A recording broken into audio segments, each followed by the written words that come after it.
Ya chicos, muy buenos días a todos. Estamos en la clase de mantención de redes de acceso y banda ancha. Les recuerdo desde ahora poner presente en la caja de chat para que quede registro de su asistencia. También les recuerdo que el presente va a quedar validado si usted participa de la clase. Si no participa de la clase, va a quedar ausente igualmente. ¿Ya? Así que se deben cumplir esas dos condiciones. Ya chiquillos, vamos entonces a comenzar con la clase del día de hoy. Profe, yo estoy con cortes de luz intermitente, he estado toda la semana así que si me desconecto de repente, pues Ya no hay problema, yo te voy agregando a la clase, gracias por avisar. Ya, vamos entonces a compartir. Acá está. Ya chicos, me van confirmando si ven bien todos. Estamos con una presentación de CCNA de la última clase. Si tienen problemas, me van.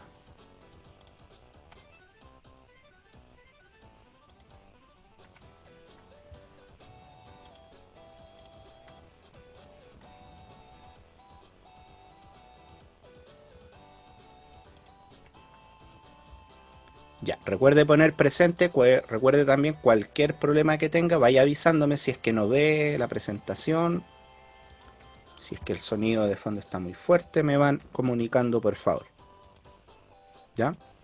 Chicos, también les voy recordando que la clase comienza a las 12:15 en punto y más o menos yo estoy abriendo o habilitando la sala de espera unos 10 minutos antes, más o menos como a las 12:05, 12:10. Ya para que no se metan de repente a las 11:50 porque estoy en la clase con los terceros. Ya por si ustedes están ahí ven que no los agrego es por eso. Ya. Más o menos como a las 12:10 que se esté conectando no hay problema. Ya. Eso. Así que vamos a mostrar. Ya chiquillos, vamos entonces a... Antes de comenzar obviamente vamos a recordar. Chicos, les pregunto, ¿qué recuerdan de la última clase que vimos? No contando obviamente la clase anterior de repaso, sino la última clase propiamente tal de materia. ¿Qué recuerdan? Ahí les dejo el objetivo de esa clase, pero para que vayan recordando. eh, Como que desglosamos lo que hace un router. Ya, vimos cómo funcionaba el router, cómo tomaba las decisiones. Perfecto. Chicos, también me ayudaría que si no lo recuerdan, me pusieran en el chat, profe, no me acuerdo que vimos la clase anterior. También eso ayuda porque podemos ir avanzando más rápido. ¿Ya? Eso, perfecto. Si no se acuerda, ponga ahí nomás no me acuerdo, profe, o lo que se le venga a la mente también puede ayudar. Ya ahí Matías ayudó con eso que vimos de los routers, ya por ahí a lo mejor se van acordando. Lo que se les venga a la mente, cualquier cosa va a ayudar para que activen el conocimiento, para que activen eso. Perfecto, ya vimos los caminos que toman los routers para llegar al destino. Perfecto. Ya chicos, la mayoría no se acuerda. Espero que avanzando la presentación de recordatorio, vamos a recordar un poquito, se vayan acordando. Ahí va a ayudar mucho que si se van acordando de más cosas, vayan apoyando ahí la presentación. Me van interrumpiendo y me van diciendo, profe, me acuerdo de algo más. Eso va a ayudar mucho. Ya chicos, entonces, bueno, el objetivo que también va a ser el mismo objetivo que vamos a trabajar el día de hoy y el que trabajamos la vez anterior era conocer los conceptos claves del enrutamiento de paquetes. ¿Ya?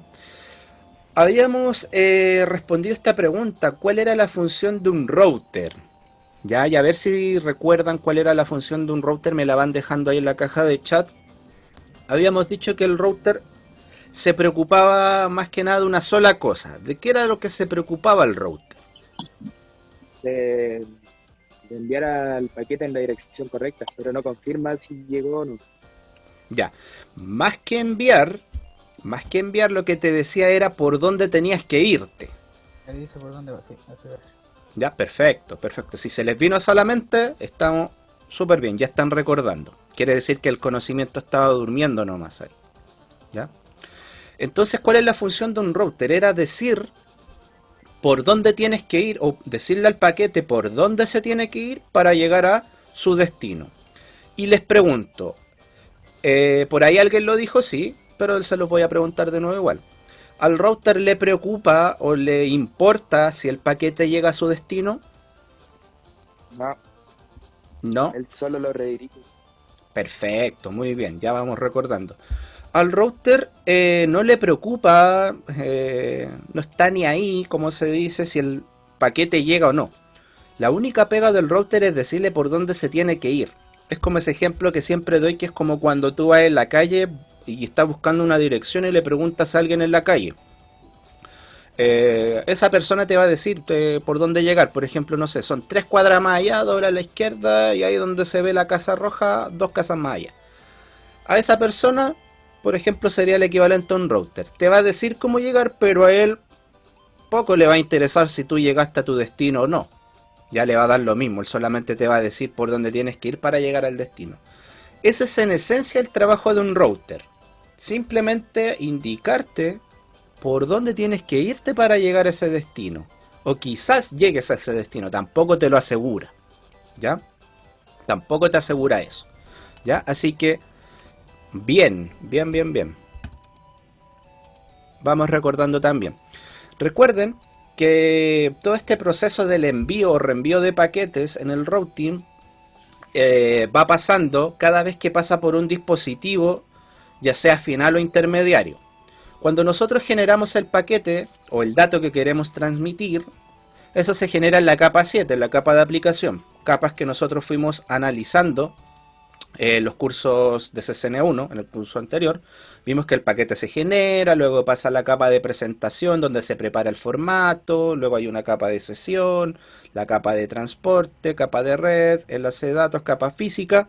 Se prepara este dato para ser enviado a través del medio y va pasando por los distintos dispositivos intermediarios. Entendamos switches, router, firewall, access point y los que podrían aparecer. En este ejemplo que tenemos acá, tenemos solamente routers como dispositivos intermediarios, ya que están participando de esta topología. Podemos ver que el router es un dispositivo intermediario que solo entiende información hasta la capa 3.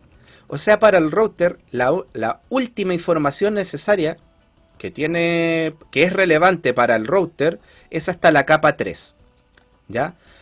Hasta ahí nomás puede leer el router. Más allá de esas capas, el router no entiende la información, porque también la única información necesaria para el router es la que está en la capa 3. ¿Qué información encuentra hasta la capa 3? Encuentra direccionamiento IP de origen y destino, quién está enviando y para dónde va. ¿Qué información también es relevante para el router? La de capa 2. El router también entiende la información de capa 2, donde encuentra el direccionamiento físico de origen y de destino. Y obviamente entiende la información de la capa 1, que es donde viene la información codificada en bits, ¿cierto? En unos y ceros, ¿ya? Entonces vuelvo a repetir, el router entiende información hasta la capa 3. Y aquí les hago una pregunta interactiva con el público. El switch, ¿hasta qué capa entiende? La 2. Hasta la 2. Perfecto, muy bien. Si respondieron en el chat capa 2 o por el micrófono capa 2, están totalmente en lo correcto. A diferencia del router, el switch solamente entiende la información hasta la capa 2. No sabe qué hacer con la información de capa 3. Por eso, el switch desencapsula, abre el dato hasta la capa 2 y luego lo vuelve a encapsular desde la capa 2 para enviarlo. No desencapsula más allá de la capa 2, no lo abre más. Lo mismo el router, a su vez el router desencapsula hasta la capa 3, no desencapsula datos más allá de la capa 3. ¿Ya? Solo hasta capa 3, porque hasta ahí está el dato que le interesa. Los datos que le interesan. ¿Ya? Y así vamos viendo que pasa todo este proceso que desencapsula y vuelve a encapsular. ¿Sí? ¿Lo escucho? En el chat le habían preguntado si había un switch de capa 3 y si hay, ¿cierto? Déjeme ver. Sí, Dariak pregunta, pero había un switch de capa 3, ¿no? Exactamente, Dariak. Existe un switch de capa 3 también, que lo vamos a ver más adelante en el curso, que es un switch que tiene la capacidad de transformarse en un router, ¿ya? O sea, imagínate que un switch tiene 20 bocas o 20 puertos, ¿ya? Imagínate que un switch de capa 3, yo puedo transformar cada boca de esos 20 puertos, los podría transformar en interfaces de red. O sea, podría tener 20 LAN distintas en un switch. Es por ello que los switches de capa 3 son más caros. Voy a ver que un switch de capa 3 es mucho más caro. Bueno, depende también obviamente de las marcas, de las capacidades, etcétera. Pero si pongo, por ejemplo, un switch con las mismas bocas de capa 3 versus un switch a secas normal que no puede transformarse en capa 3, obviamente el switch de capa 3 es mucho más caro. Incluso mucho más caro que algunos routers, ¿ya?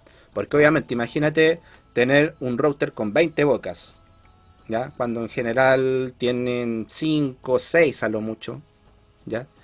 Así que, claro, existen switches que pueden transformarse en routers y se les denomina switches de capa 3, ¿ya?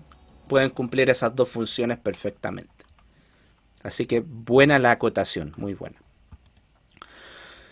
Entonces, chiquillos, siguiendo esta presentación, también habíamos visto cómo funcionaba todo esto desde que yo envío un paquete, ¿cierto? Se origina, visto desde la perspectiva de la capa 2. En esto habíamos quedado de acuerdo también en que hay una dirección, un tipo de direccionamiento que siempre va a cambiar. ¿Cuál era el direccionamiento que siempre iba a cambiar en la red? ¿Perdón? Mac. Mac. Más que el direccionamiento Mac, tomémoslo como el direccionamiento físico. Físico, ¿por qué? Porque existen distintas tecnologías que a lo mejor no trabajan con direccionamiento Mac propiamente tal, como por ejemplo las interfaces seriales o las interfaces inalámbricas, ya que las interfaces inalámbricas tienen seguridad más robusta, mucho más robusta que la seguridad que tiene por ejemplo Ethernet, propiamente tal con Mac, ¿ya? Dejémoslo definido como que el direccionamiento físico va a cambiar siempre dependiendo del medio por el cual esté cruzando. Dígame, lo escucho. Con el direccionamiento Mac, ¿qué se puede hacer, por ejemplo, a un usuario? Con el direccionamiento Mac, ¿qué se puede hacer a algún usuario? ¿Usted se está refiriendo como algún ataque informático? Sí, Sí, existen ataques informáticos que están relacionados con direccionamiento físico, ¿ya? Que también los vamos a analizar más adelante en el curso, que está la duplicación de Mac. Podemos duplicar Mac, copiar direcciones Mac de otro usuario o crearlas nosotros mismos. También está un ataque que se llama Spoofing Mac, ¿ya? Que es hacerte pasar por otra Mac, que va relacionado con lo que te decía anteriormente. Y sí, existen ciertos ataques que los vamos a ir viendo más adelante, que están relacionados con el direccionamiento Mac. Se pueden, ya hay muchos. Bueno, eso con el direccionamiento Mac. Entonces vamos a definir que el direccionamiento físico o el direccionamiento de capa 2 varía y va cambiando dependiendo del medio. ¿Por qué? Porque recuerden que el direccionamiento físico solo sirve a nivel de red local, ¿ya? Solo sirve a nivel de red local, ya sea una red LAN o sea una red punto a punto, ¿cierto? Una red WAN solamente va a funcionar a nivel local. Una dirección MAC de origen y destino siempre van a ir cambiando. La que siempre se va a mantener, ¿cuál va a ser? Les pregunto, ¿cuál va a ser? La La IP. dirección IP.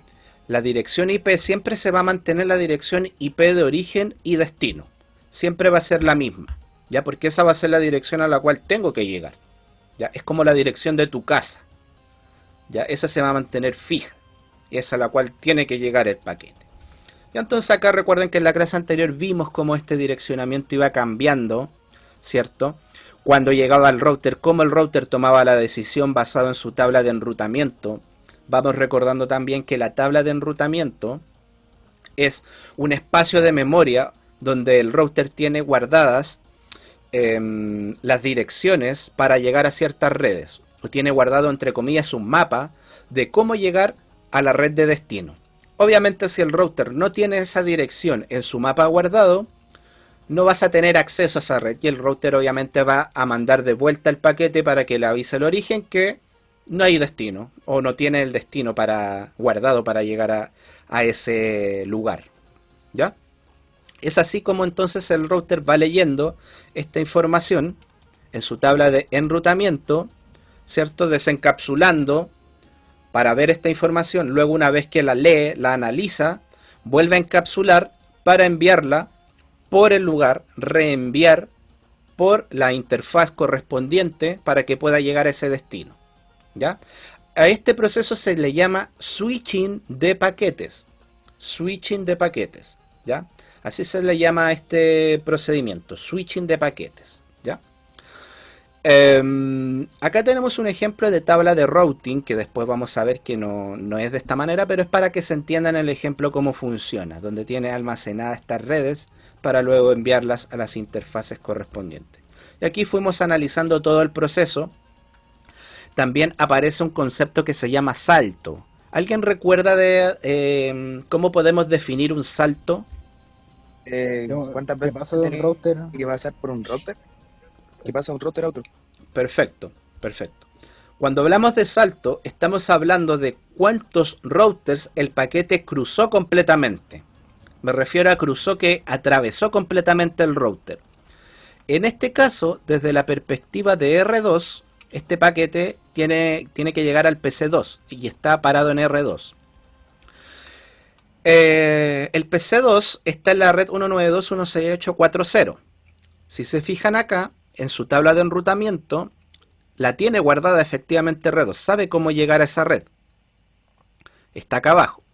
Y dice que para llegar a esa red tiene que atravesar un salto, lo cual le está queriendo decir que el paquete para llegar al PC2 tiene que atravesar completamente un router.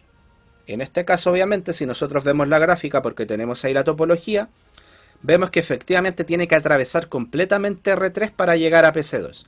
A eso se refiere el salto. ¿Cuántos routers tiene que atravesar para llegar al destino? Si se fijan acá, más atrás, por ejemplo, desde la perspectiva del R1, el paquete tiene que atravesar dos routers, y acá te lo dice, para llegar al destino, a la red 192.168.4.0, que es la que está acá. Te dice que tiene que atravesar dos, y efectivamente, desde la perspectiva de R1, tiene que atravesar el R2 y tiene que atravesar el R3. Y ahí están los dos saltos correspondientes. A eso se refiere el salto. ¿Cuántos routers debo atravesar para llegar a un destino? En el concepto de paquetes había un campo que trabajaba con el salto. ¿Alguien recuerda cómo se llamaba ese campo?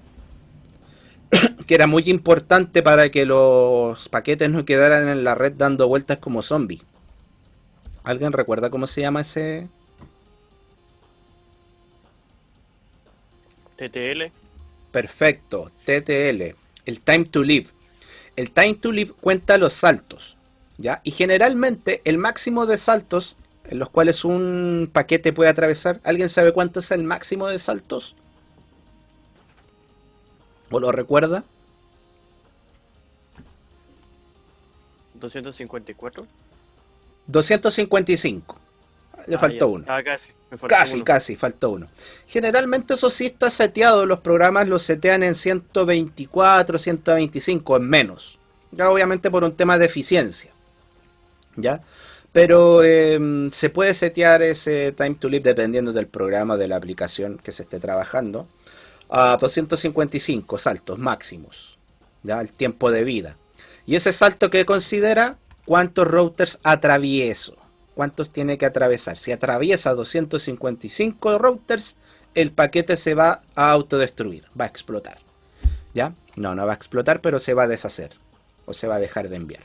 Ya no va a quedar dando vuelta en la red. Se va a autoeliminar. ¿Ya? Paquete suicida. Bueno, y la clase anterior también hicimos esta pequeña actividad donde teníamos que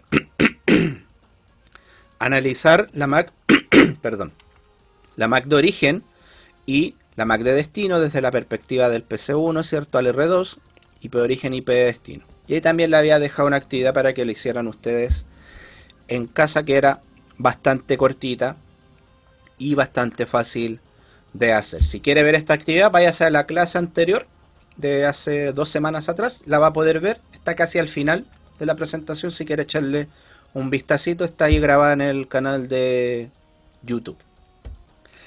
Ya chicos, y ese recordatorio que estuvo bastante largo, pero que se necesitaba porque estábamos ya hace 2 semanas sin clases propiamente tal, vamos a comenzar con nueva materia. Y para esto les recuerdo el objetivo de la clase, que es conocer los conceptos claves del enrutamiento de paquetes. Vamos a continuar con el mismo objetivo de las clases anteriores, que es conocer los conceptos claves del enrutamiento de paquetes. Ya chiquillos, pónganse cómodos porque vamos a comenzar entonces con nueva materia. Acá lo que se muestra es como un tipo de pseudocódigo o algoritmo de cómo piensa el router para el reenvío de paquetes. Cómo toma las decisiones el router para reenviar el paquete o para hacer el switching de paquetes, que es lo que expliqué anteriormente. Entonces, ¿cómo empieza esto? El paquete llega a la interfaz. Ya viene recibiendo el router a través de su interfaz el paquete. Luego el router busca una coincidencia en la tabla de router. Va a su mapa, que nosotros le llamamos tabla de routing, y empieza a ver. Empieza primero, obviamente recibe el paquete a la interfaz, lo empieza a desmenuzar en este proceso que se llama desencapsulación, hasta llegar a la capa 3 y ver la información. Ya, IP de origen, IP de destino. ¿Para dónde va este tipo? Va a tal red. Entonces el router se va a su tabla de routing y empieza a cotejar o a comparar. Ya, este router va al destino de la red tanto. Empieza a ver hasta que llega a algún punto donde se hace la coincidencia o el match. Dice, perfecto, esta red la conozco, sé por qué interfaz tiene que salir para llegar. Entonces, como dice ahí, el router busca una coincidencia en la tabla de routing. Luego, la dirección IP de destino coincide con la subred D. Entonces, con la subred D y empieza a hacer las coincidencias o el cotejo. Dice, una interfaz directamente conectada. Un router puede conocer redes a través de las interfaces que tiene directamente conectadas. O sea, cuando yo le pongo una IP a una interfaz de un router para configurar, por ejemplo, un gateway, esa red que está directamente conectada, ya el router la va a conocer inmediatamente. Apenas yo configure esa dirección IP, ya sea con su IP, con su máscara de red, el router la va a agregar inmediatamente a su tabla de routing como una ruta conocida. Ya la va a agregar inmediatamente. A esa se le llama una red directamente conectada. Y esa es la primera red que el router va a conocer inmediatamente, apenas tú le configures IP. ¿Ya? Entonces el router, ¿qué va a ver? Va a decir, está en una de mis redes directamente conectadas. Si es así, ¿qué va a hacer? Se revisa la caché ARP, que es donde tiene las direcciones IP, ¿cierto? Con las direcciones cotejadas para poder enviar. Entonces dice, se revisa ARP, se realiza el proceso ARP si es necesario y se reenvía al host en la subred local. O sea, el router va a ver si la tiene en su interfaz local directamente conectada o en una de sus interfaces que está directamente conectada. Si es así, a través de ARP va a decir, ya, esta va para el PC de tal interfaz y la va a enviar por esa interfaz. Listo, salga por la interfaz directamente conectada. Pero ¿qué pasa si no? Entonces el router va a ver si está en una de sus redes remotas. El router también puede conocer redes remotas a través de protocolos de enrutamiento. Existen protocolos de enrutamiento que son del tipo dinámico y del tipo estático. ¿Qué significa del tipo dinámico? Existen protocolos que permiten que los routers se traspasen información de redes que ellos van conociendo. También por aquí entra el concepto de redes neuronales. ¿Por qué le llamamos redes neuronales? Porque si ustedes saben, las neuronas en el cerebro hacen un proceso que se llama sinapsis, que es cuando se unen, que es cuando yo estoy aprendiendo, se unen, y ese proceso de unirse es cuando yo aferro el conocimiento y aprendo. Lo mismo pasa con los routers, funcionan de una manera muy similar, hacen sinapsis, entre comillas. Se pasan esta información de redes. Cuando ellos conocen una nueva red, se van pasando la información con los otros. Y le dicen, oye, yo conozco cómo llegar a una red. Toma, te paso la información. El otro router la recibe y la guarda en su tabla de routing. A ese proceso se le llama enrutamiento dinámico. Y es una manera de que los routers pueden aprender redes remotas. Pueden aprender cómo llegar a una red que está muy lejos. Eso a través del traspaso de información a través de un protocolo de enrutamiento dinámico. Por eso se refiere acá. Si es una red remota, si no es una red directamente conectada, puede ser una red remota. ¿Ya? Si la tienen una red remota, ¿qué va a pasar? La trama se encapsula y se reenvía por la interfaz de salida al siguiente salto. Lo que analizamos en la clase anterior. Si está a una red remota, el router, ¿qué va a hacer? Va a volver a encapsular y le va a decir, ya paquetito, tienes que salir por la interfaz serial 001. Y tienes que ir a la IP del siguiente salto 192.168.1.1, por dar un ejemplo. Entonces la va a mandar por ahí y ahí el router va a decir, bueno, yo ya cumplí mi misión, te dije por dónde tenías que irte. Allá, que tengas buena suerte, ojalá llegues a tu destino. ¿Ya? Pero ¿qué pasa si no? Existe un tipo de configuración que se llama Gateway de último recurso, o la ruta default, o la ruta por defecto, que es una ruta que yo le puedo configurar al router, agregarle a la tabla de routing una ruta comodín. Podríamos definirla como una ruta comodín. Esta ruta comodín, ¿qué va a permitir? Que si el router en alguna de sus entradas de la tabla de routing no aparece el destino, antes de descartarlo, antes de decir, chuta, sabes que no sé cómo llegar allá, así que elimina mejor el paquete o ándate de vuelta y dile a tu emisor que no sé cómo llegar. Antes de hacer eso, yo puedo configurar una ruta comodín, que se llama ruta default. Esa ruta default es una ruta comodín en la cual el router, si no encuentra ningún match, o ningún cotejo, o ninguna coincidencia, como usted quiera llamarle, no encuentra ninguna coincidencia en su tabla de routing, te va a mandar por la ruta comodín, que usted puede configurar. Entonces, ¿qué va a decir el router? Mira, ¿sabes qué paquete? No encontré ningún destino que coincidiera con tu red, así que te voy a mandar por la ruta comodín, a ver si tal vez en una de esas tú llegas. ¿Ya? Entonces, esa ruta comodín, o gateway de último recurso, me permite enviar paquetes que no hagan match o que no hagan coincidencia con la tabla de routing del router. Y eso obviamente se configura en cada uno de los routers o en cada router. Es independiente de la configuración en cada router. ¿Ya? Funciona en cada router de manera independiente. Y yo puedo configurar esa ruta de recurso. Entonces, ¿qué pasa? Si tengo una ruta de último recurso o un comodín, entendámoslo como un comodín, ¿qué va a pasar? La trama se encapsula y se reenvía por la interfaz de salida al siguiente salto. O sea, por la ruta comodín que yo le dije al router que se tenía que ir si es que no encontraba ninguna otra salida más que esa. Ahora, ¿qué pasa? Si esta ruta no, por ejemplo, no está por la interfaz no puede irse por la interfaz directamente conectada, no hay una red remota que haga match y tampoco hay una red de último recurso, un gateway de último recurso, perdón. Dice, el paquete se descarta y se envía un mensaje ICMP. Recuerden, ICMP viene del protocolo donde nosotros utilizamos ping, que es un protocolo auxiliar, que entre otras cosas me sirve para enviar mensajes como este. Dice, el paquete se descarta y se envía un mensaje ICMP, de vuelta a la dirección de origen, en el cual en ese mensaje, como les decía, te va a decir, lo siento, no sé cómo llegar a esa red, así que jodiste, en pocas palabras. Eso es lo que te dice, ¿ya?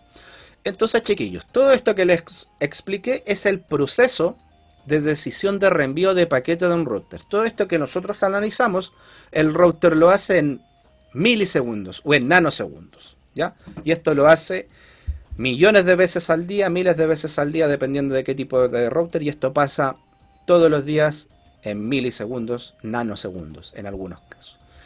Si tienen preguntas, por favor, háganlas. Si no tienen ninguna duda, también pónganme, profesor, queda todo ok, todo claro. Sigamos con la siguiente etapa.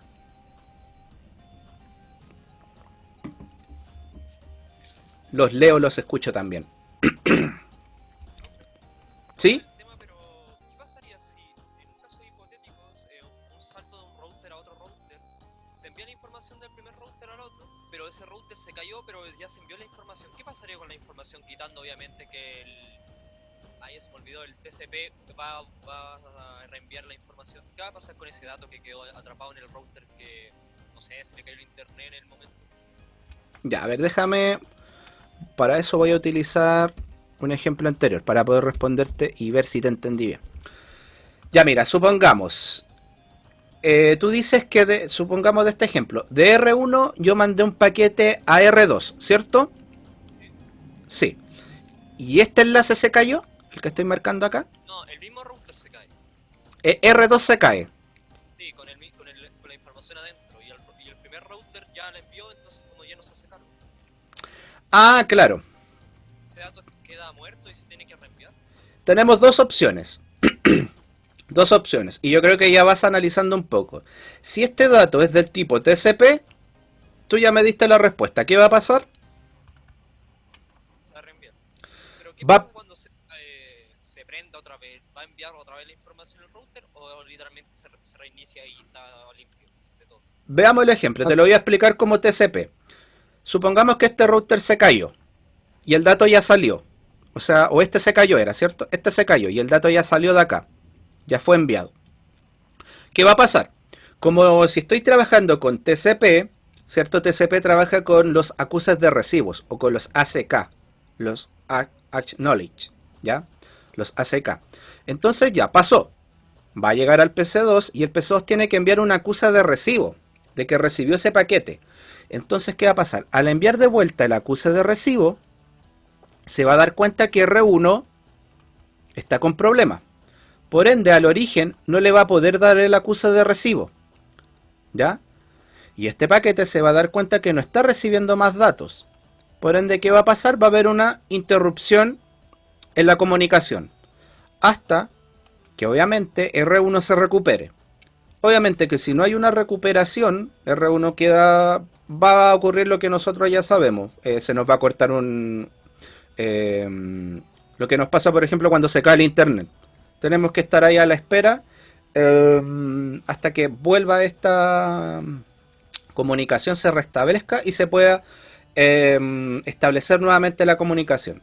Ahora depende de cómo esté programado donde yo haya abierto esta comunicación. Me explico.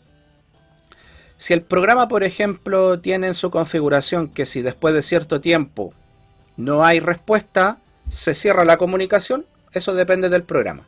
Ahora, si el dato te espera, el programa te espera hasta que el router se repare, obviamente el programa va a quedar abierto esperando que haya respuesta y va a volver a abrirse el canal o el puente de comunicación entre un punto y otro.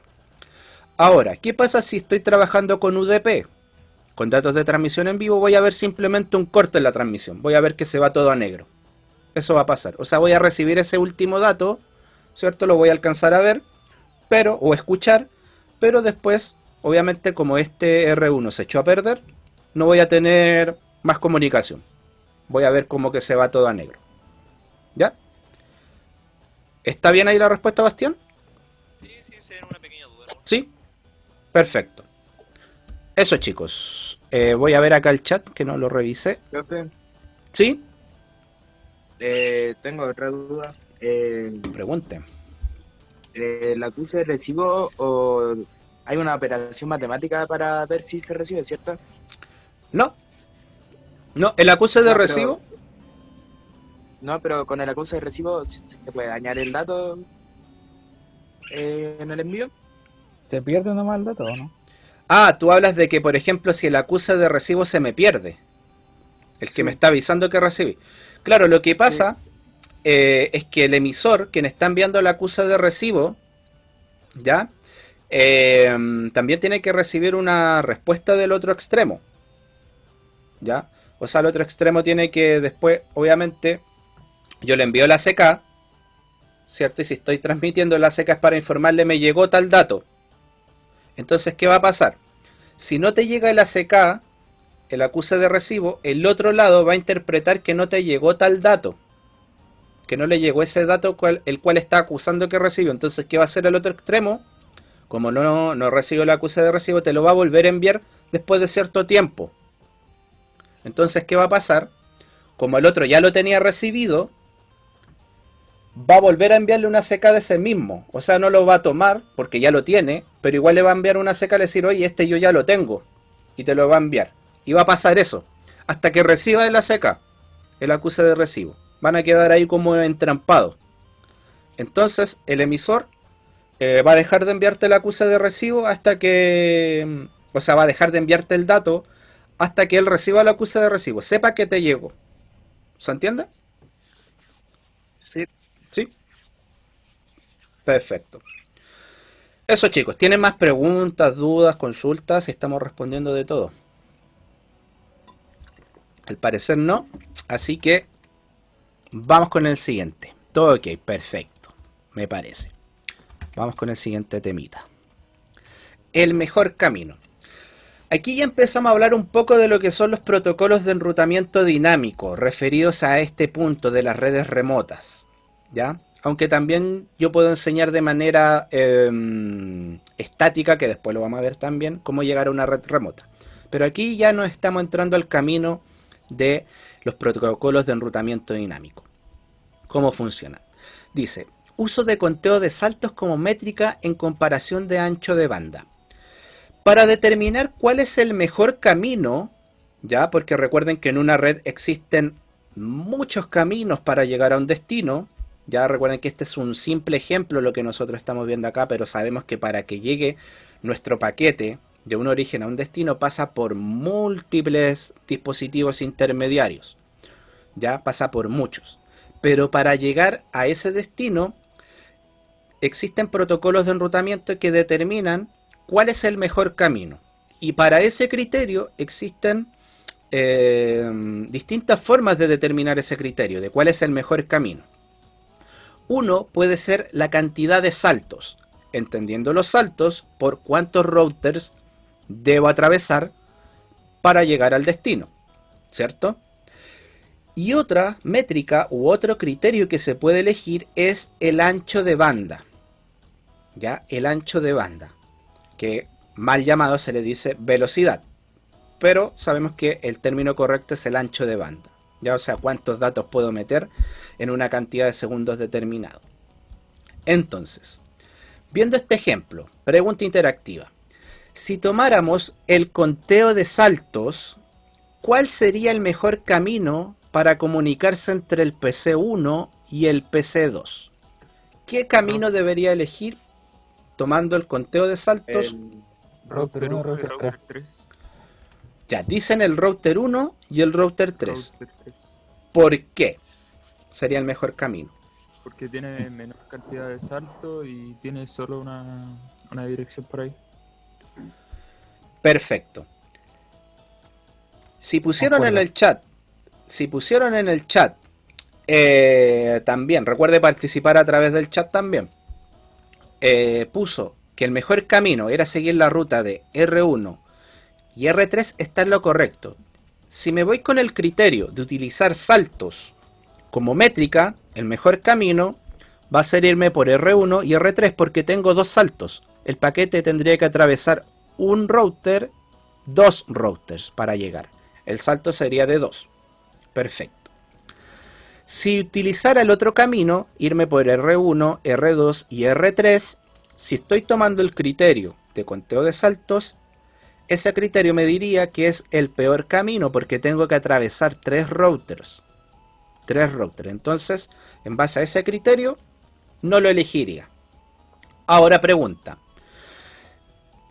Vamos a irnos con la métrica del ancho de banda. Entendiendo que tengo un enlace de 56 kilobits por segundo y tengo dos enlaces de T1 que pueden alcanzar hasta 32 megabits por segundo. ¿Cuál de estos sería el mejor camino tomando la métrica del ancho de banda? Los R1, R2 y R3. ¿Ya? El resto, ¿qué opina? ¿Sería ese el mejor camino tomando como métrica el ancho de banda? Los Sí, leo. porque será por mucho Está bien ese el camino, ancho de banda de R1 y R3. porque es mayor a 56 kilobytes. ¿Ya? Perfecto. ¿El resto qué dice? ¿Qué opina? Que están de espectadores ahí.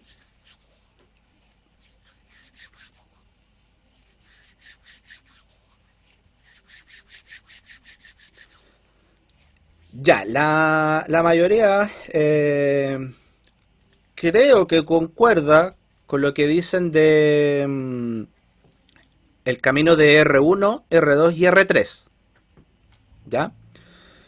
Entendiendo lo siguiente, que este es un enlace de 56 kilobits por segundo. Y los enlaces T1, vamos a suponer que van a alcanzar su máximo ancho de banda, que es 32 megabits por segundo, ¿cierto? Utilizando las técnicas clásicas de muestreo, 32 megabits por segundo. Entonces, si dijo R1, R2 y R3, está en lo correcto. ¿Por qué? Porque los enlaces T1 tienen mayor ancho de banda que el enlace de 56 kilobytes. Independientemente de que tenga que cruzar 3 routers, si tomo como criterio el ancho de banda, el mejor camino es irme por R1, R2 y R3. ¿Ya? Entonces, si se fijan, el mejor camino va a depender del protocolo de enrutamiento que yo utilice. Cada protocolo de enrutamiento, dinámico en estos casos, va a tener su propio criterio para decidir cuál es el mejor camino para llegar a un destino. En este caso pudimos ver que, tomando en consideración distintos criterios, el camino cambia, es distinto. ¿Ya? Va a cambiar dependiendo del criterio. ¿Y quién define ese criterio? El protocolo de enrutamiento. ¿Ya? Por eso el protocolo de enrutamiento va a definir cuál es el criterio. ¿Queda claro esto, chiquillos? ¿O queda alguna duda por ahí? Por favor, coméntenme en el chat o a través del micrófono.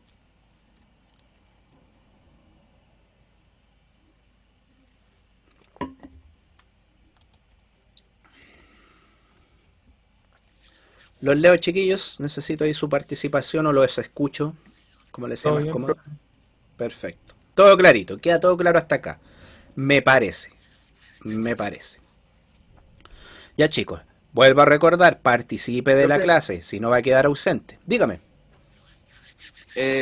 Una sola duda. Sí. Al router a uno lo puede configurar para que coja el mejor ancho de banda y no el camino que se ve más fácil. Buena pregunta y buena acotación. Efectivamente. Después lo vamos a ver. Yo puedo manipular el router. Recuerden que los routers y los switch son como Legos. Yo los puedo manipular en todo lo que a mí se me imagine.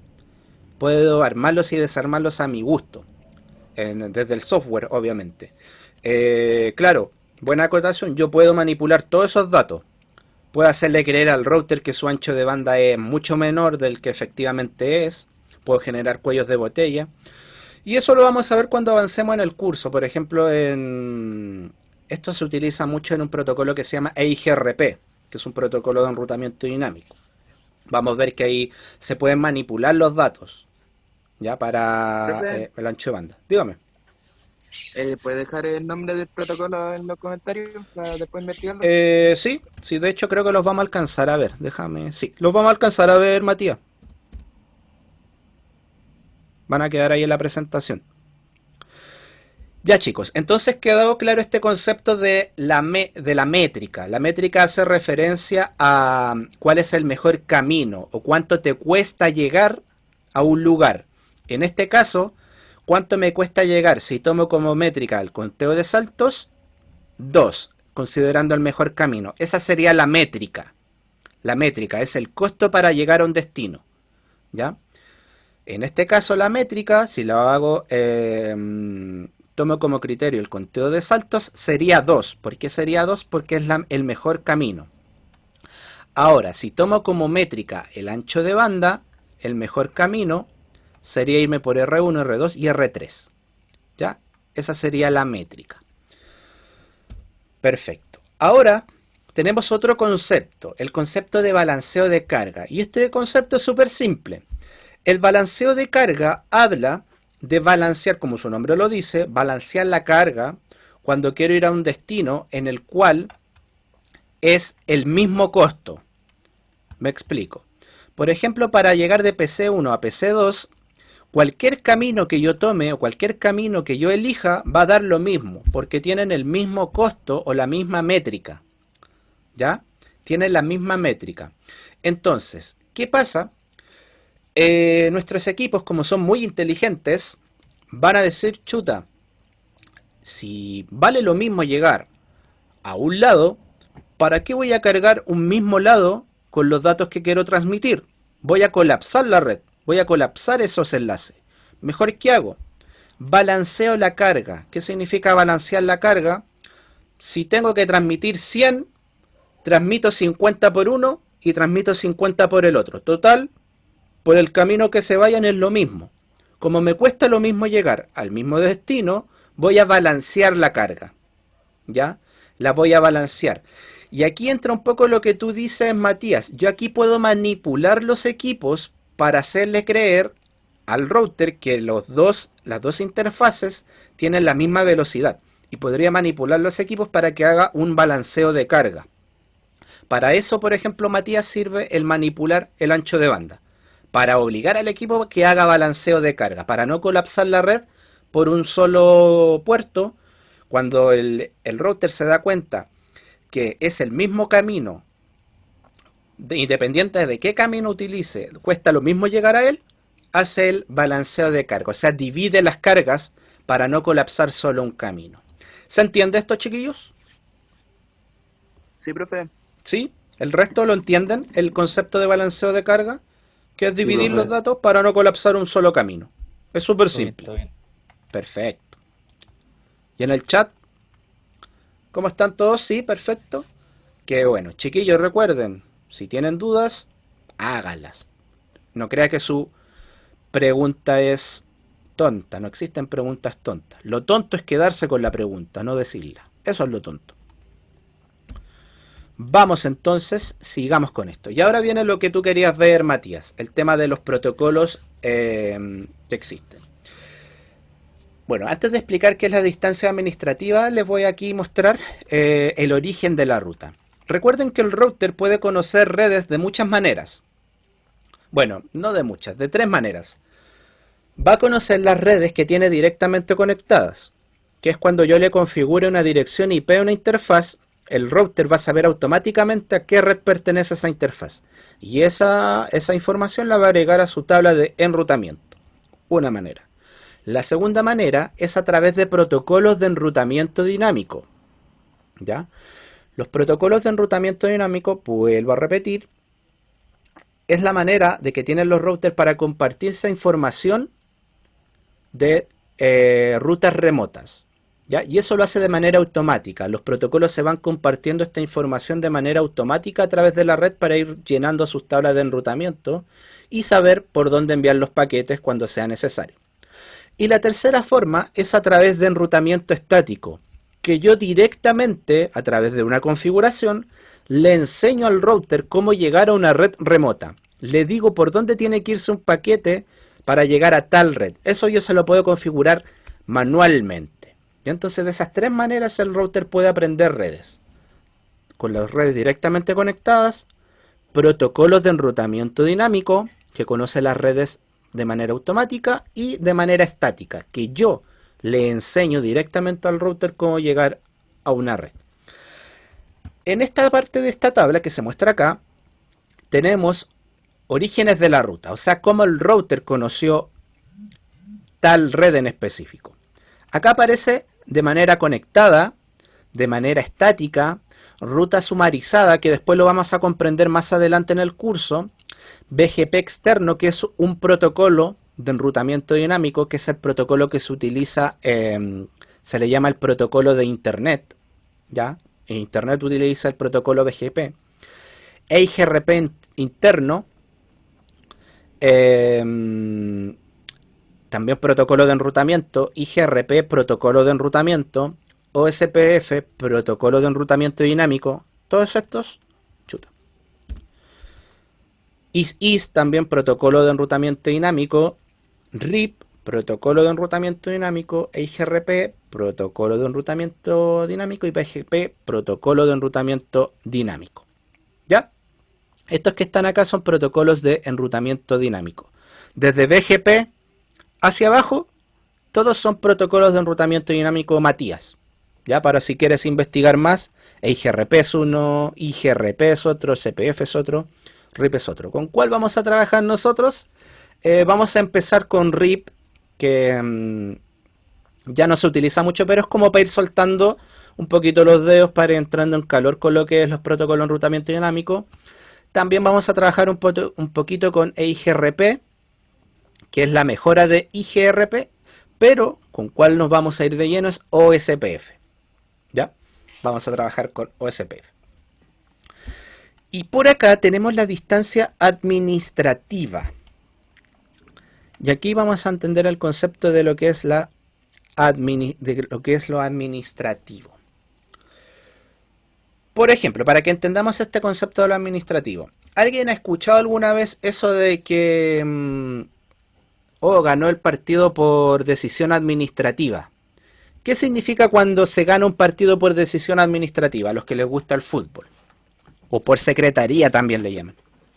Que le dan Y los por los puntos tecnicismos, A ver, vamos de uno. Va el Matías, parece. Sí, O el... Dale, Matías. Después va por lo el técnico. Rodrigo. Dígame. que por los tecnicismos, como por ejemplo no registrar bien a un jugador, se puede perder los puntos del partido. Ya. ¿Y esos tecnicismos dónde se decidieron? en secretaría. Secretaría. Rodrigo va a decir algo. A ver si complementa la respuesta. Era eso, pero era lo mismo. Ya. Que ¿Pero si qué no significa que sea por secretaría? O administrativamente. que se toma la decisión no en función a los resultados del partido, puede ser, y se ve como más global de a quién darle los puntos. Ya, o sea, se toma una decisión en donde se reúne, En la ¿cierto? administración. Con los protocolos que... Exacto, o sea, se junta un grupo de personas, ¿cierto? En una reunión y empiezan a ver los protocolos, sus reglas y dicen, ya, a ver, este inscribió al jugador mal. Entonces, nuestro protocolo, nuestra regla dice que cuando inscriben a un jugador mal, el equipo contrario gana 3-0. O sea, administrativo por secretaría significa que se toman decisiones en una oficina. Ya una decisión basada en protocolos en los cuales se llegan a acuerdo por reunión o el método que podrían estimar conveniente. Entonces, chicos, entendiendo eso, vamos a entender qué es la distancia administrativa. La distancia administrativa es un valor, es un número que le agrega Cisco a cada protocolo, ¿cierto? A cada protocolo, ya sea protocolo estático o dinámico de enrutamiento. O sea, Cisco administrativamente se reunieron las mentes pensantes de Cisco en una oficina y dijeron ya, ¿qué valor le vamos a dar a las rutas directamente conectadas? Y ellos dijeron, a ver, como están directamente conectadas, tiene que tener un valor de 0. Entendiendo como 0 el mejor valor, desde 0 el mejor valor, y entre más números, más alto sea el número, menor valor. Entre más alto el número, menor valor o menor consideración, para que lo entiendan así. Estos números que están acá, estas valoraciones, las decidió Cisco en una oficina, administrativamente. O sea, las mentes pensantes de Cisco, los laboratoristas, quienes estaban ahí haciendo pruebas, científicos y todo el cuento, técnicos, ingenieros, dijeron ya, a las redes directamente conectadas les vamos a dar un valor de 0. Porque es el mejor valor, porque es una red que está directamente conectada. ¿Qué mejor podría ser que una red directamente conectada? No hay nada mejor. Obviamente porque está conectada en la red, al mismo router. Entonces, el router cuando tenga una red directamente conectada va a tener una distancia administrativa o una valoración de 0, que es la mejor. Nada es mejor que 0, a menos que sea menos 1, pero no se trabaja con números negativos. Luego dijeron, ya, y para las redes estáticas, Las redes estáticas son redes que se configuran manualmente, o sea que el técnico conoce, sabe que la red está ahí. Por eso la está configurando manualmente, porque él ya sabe que está ahí, la comprobó. Por ende dijeron, bueno, si el técnico lo comprobó, si él sabe que está ahí, démosle la valoración de 1. Ellos dijeron, bueno, que quede con 1. Y así seguidamente. Estos valores que están acá los decidió Cisco. No es que si yo me voy a otra marca, por ejemplo, Huawei o Juniper o cualquier otra marca, Linksys, tenga esta misma tabla. No. Esta tabla es independiente de Cisco. Cisco le da valoración a cada uno de los protocolos. Y aquí les voy a pasar un dato. IGRP, EIGRP IGRP, un poquito complicado de diferenciarlo una de otra, son protocolos, el de acá abajo también, IGRP, propietarios de Cisco. ¿Ya? Y si se fijan, estos protocolos que son propietarios de Cisco tienen mucha mejor valoración que RIP, que es un protocolo estándar, ya que no es de Cisco, que IS y que OSPF. ¿Por qué creen que es mejor? ¿Tiene mejor valoración? ¿A quién se le ocurre por qué tendrán mejor valoración estos que son propietarios de Cisco? Porque fueron especialmente diseñados para su equipo, sus equipos. ¿Ya? Porque los técnicos de Cisco ya saben las características del protocolo. ¿Están mejor optimizados? ¿Ya? ¿Qué cree el resto? Si no se les ocurre nada, pongan, no se me ocurre, profe. Solo para Cisco. Solo para Cisco, dicen. Un Cisco protocolo. Vamos, el resto, ¿qué cree? Me interesa saber su opinión también. Hay un poco de lag, parece, llega un poco atrasada la pregunta, por eso se demora.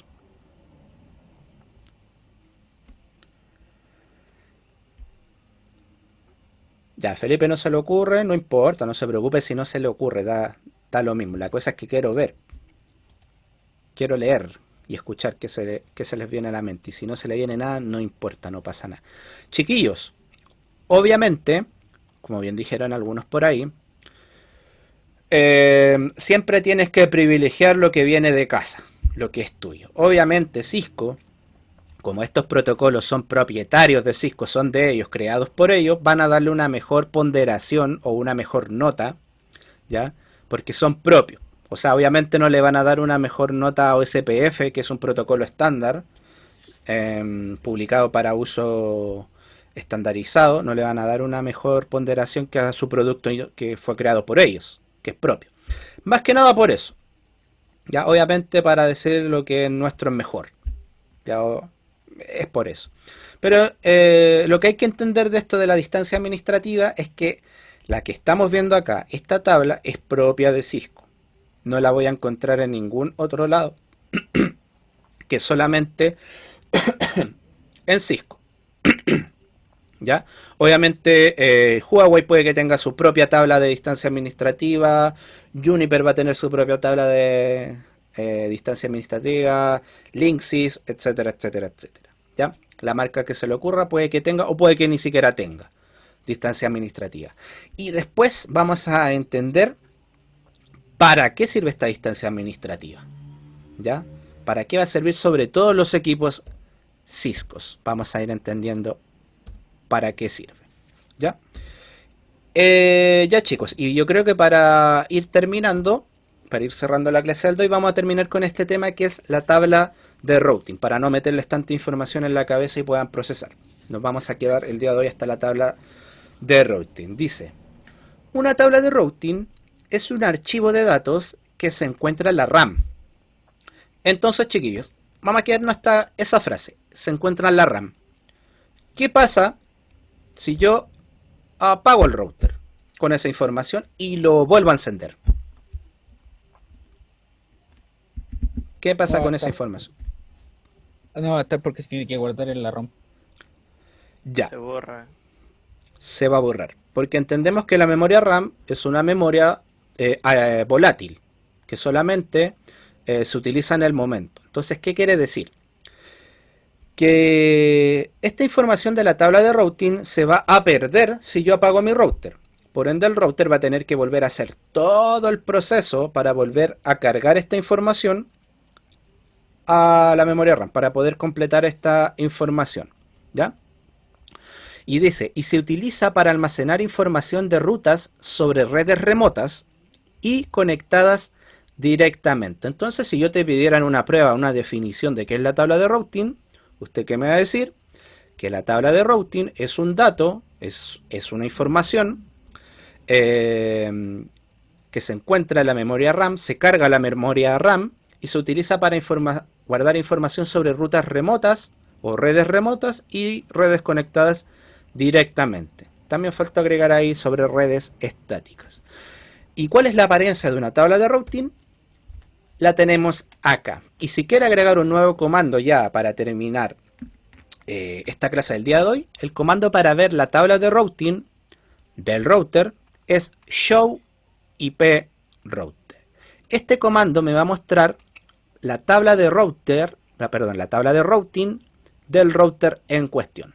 Y su vista es esta, como la que estamos viendo acá. Y acá se van a fijar que aparecen muchas nomenclaturas, letras, algunos códigos, pero todo eso lo vamos a ir aprendiendo, así que no se preocupe, ¿ya? Entonces, chiquillos, para ir terminando la clase de hoy, y ayúdenme ustedes, ¿qué vimos? ¿Qué analizamos? Métricas de cómo llega o sea, el mejor camino para un dato. ¿Ya? Los saltos del router y todo eso. Perfecto. Vimos métricas, vimos los saltos que significaba. ¿Qué más vimos? ¿Quién ayuda por ahí en el chat también? Los caminos que pueden tomar los routers. Los caminos. De datos si hay dos líneas parecidas. ¿Ya? ¿Cómo se llamaba esa distribución de datos que dice Sebastián? ¿Cuál es el nombre técnico? Balanceo de carga. Balance. Perfecto, el balanceo de carga. Muy bien. ¿Qué más vimos? ¿Qué más Lo que alcanzamos? Cisco hace, lo quiere mucho. Ujú, claro, La preferencia de marca. claro.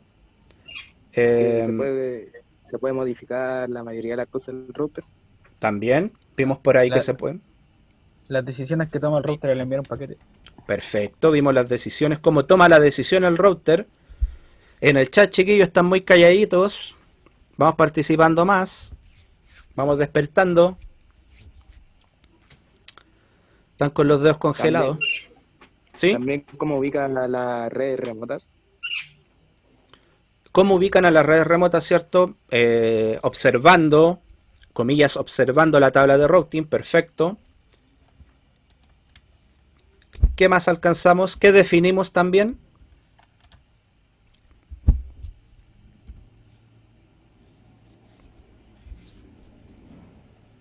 Ah, eso, la distancia administrativa.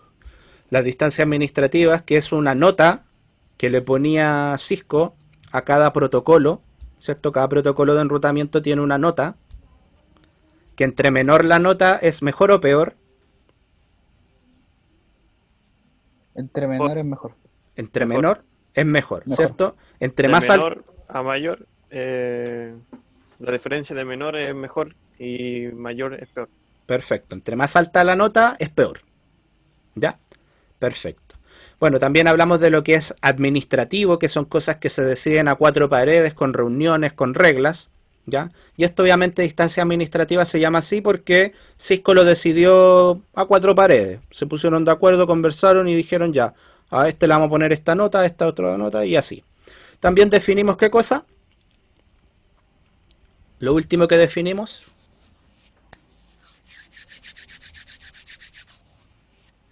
La tabla de routing. Exacto, ahí le está sacando la lengua, la tabla de routing. ¿Que cómo podríamos definir la tabla de routing?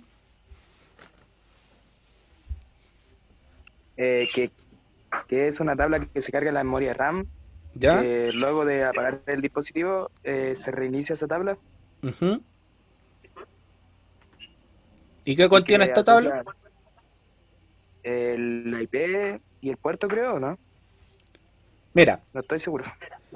para que no te compliques tanto y no se compliquen tanto con la definición, si te preguntan qué es la tabla de routing, es un archivo de datos que contiene información sobre las redes remotas y conectadas directamente. Y esta información se carga a la memoria RAM. Listo. Para no complicarse tanto con la definición.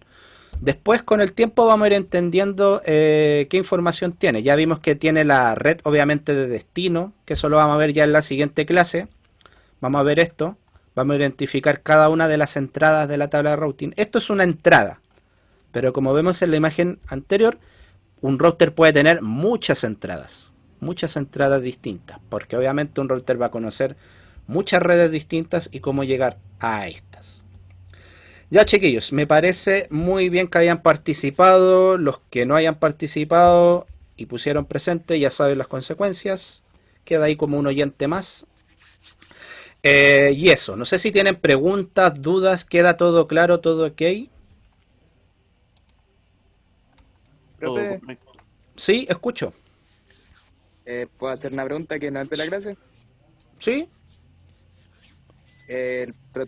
El protocolo I2P, ¿en qué? Es descentralizado, pero ¿es seguro? ¿Qué protocolo? No lo escuché. I2P, I2P. A ver, lo voy a anotar en el chat y usted me dice si lo entendí bien. I2P. ¿Así?